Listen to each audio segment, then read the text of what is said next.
আমি এই তরমুজটাকে হাত দিয়ে কেটে ফেলবো।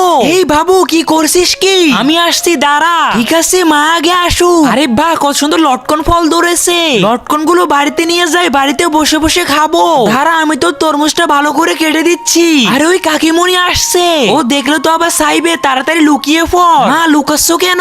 আরে ও তরমুজ ছেলে দিব নাকি? ও বারবার আমাদের থেকে নিয়ে নেয়। ঠিক আছে, আমরা এখানটায় বসে থাকি, আমিও লটকন গুলো লুকিয়ে নিয়ে যাই, নয়তো ওকে আবার দিতে হবে। ওই তো ও চলে গিয়েছে, এখন আমরা তরমুজটা ভাগাভাগি করে খাবো। আরে ওকে তরমুজটা দিলাম না, এভাবে মানুষ দেখে খাবার লুকাতে নেই। আমার তো নিজের কাছে খারাপ লাগছে, আর আমার থেকে ছেলে কি শিক্ষা পাবে? বাবু তুই একটা কাজ কর না, তুই এই তরমুজটা কাকিমুনির কাছে গিয়ে দিয়ে আয়। আরে দেওয়ার কি দরকার আছে? আজকে দেখে কে কে শয়তানকে হারিয়ে মাকে জিতিয়ে দেয়। মাকে ভালোবাসে, ভিডিওতে লাইক দিয়ে চ্যানেলটাকে সাবস্ক্রাইব করে দাও। আর শয়তানকে ভালোবাসলে কিছুই করতে হবে না। তোকে বললাম না দিয়ে আসতে? ঠিক আছে, দিয়ে আসছি। এবার আমার মনটা একটু হালকা লাগছে। ওই কাকি, এই নাও তরমুজ। আরে আমাকে তরমুজ দিলো, আমি তো ওদেরকে দেখে লটকন ঢুকিয়েছিলাম। বাচ্চা ছেলেটা কত ভালো।